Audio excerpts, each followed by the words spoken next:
My husband and I have kind of been wanderers, moving around wherever our jobs took us. We've always loved New Mexico, and even owned a house there. But during this particular time, we ended up taking jobs in the northwest part of the state. Finding a place to live there was almost impossible. Houses would get snapped up before they even made it onto MLS listings.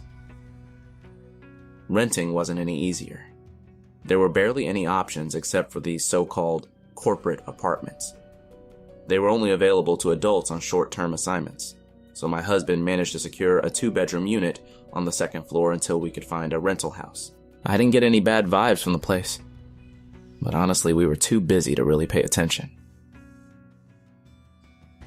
First strange thing that happened, I claimed the second bedroom as my dressing room. We're a bit quirky and hate sharing closet space. I'm a creature of habit. Every day after work, I'd head straight to my dressing room, put my bag by the desk and my keys on the desk.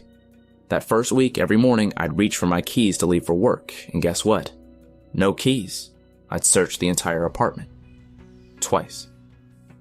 Still no keys. Frustrated beyond belief, I'd walk into the bedroom one more time, and there they were, right on the desk. After this happened a couple of times, I realized something supernatural might be at play, trying to mess with me, or get my attention. I talked to whatever was there, politely asking it to leave my keys alone. And just like that, no more problems with the keys. One day I started cleaning out the freezer because my husband mentioned there was something green inside, like sherbet or ice cream had spilled. But we didn't have either, and the fridge was spotless when we moved in. Naturally, I cleaned it out, my mind drifting back to the green spot on the floor. Later, I discovered green spots in the cabinets too, which we had thoroughly cleaned before putting our dishes away. Alright, something's definitely here. What do you want from me? One night, on my way to the bathroom, I heard faint whispering coming from the living room. Thinking it was my husband, I walked in to check, but the room was empty. The whispers persisted, growing louder, forming gibberish. Suddenly, a cold breeze brushed past me, making the hair on my neck stand up. As I turned to leave, a shadow darted across the wall and vanished into the darkness. My heart pounded as I rushed back to the bedroom, feeling like something was following me. During a thunderstorm, the power cut out. My husband and I lit some candles and decided to wait it out in the living room. Suddenly, we heard a loud banging noise from the attic above. My husband grabbed a flashlight and we cautiously made our way up. As we reached the top, the banging stopped. We shone the light around but saw nothing unusual. Just as we were about to leave, a chilling moan echoed through the attic, and a gust of wind extinguished the flashlight. We stumbled down the stairs, hearts pounding, not daring to go back up until daylight. One afternoon, while I was napping, I was jolted awake by the sound of heavy breathing right next to my ear. I shot up, looking around the room, but saw no one. The air felt thick, and I struggled to catch my breath. Suddenly, the bed started shaking violently, as if someone was trying to throw me off. I screamed for my husband, and as he rushed in, the shaking stopped. He found me pale and trembling, unable to explain what had just happened. My husband and I had gone to bed. He fell asleep right away. I lay on my right side, facing the closet, not sure how long I stayed like that. I was in that hazy, in-between state, almost asleep, when an elderly, very thin and frail Caucasian woman suddenly appeared beside my bed.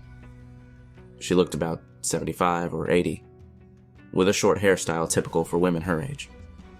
She was weeping and wringing a tissue in her hands, surrounded by a very bright white aura that lit up my entire bedroom. She communicated her sadness to me telepathically, telling me her son had abandoned her. Then, out of nowhere, she became furious and started tossing tissues at me like they were baseballs. Her sudden anger terrified me, and I screamed, waking my husband. I couldn't bring myself to tell him what had just happened, so I said it was a nightmare and urged him to go back to sleep. It took me days to finally tell him the truth.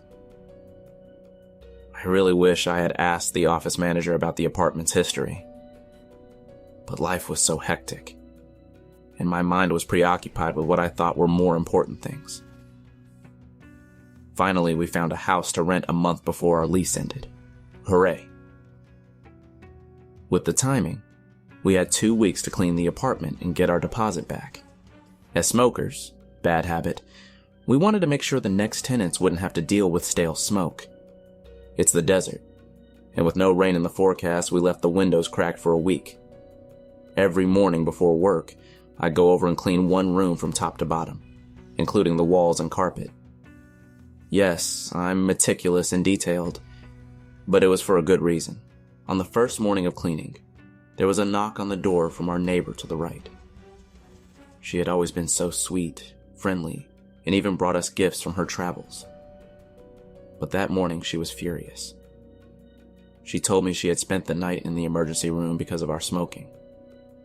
I was shocked by her anger and tried to calm her down, explaining that we hadn't been in the apartment for 2 weeks and had left the windows cracked for one of those weeks.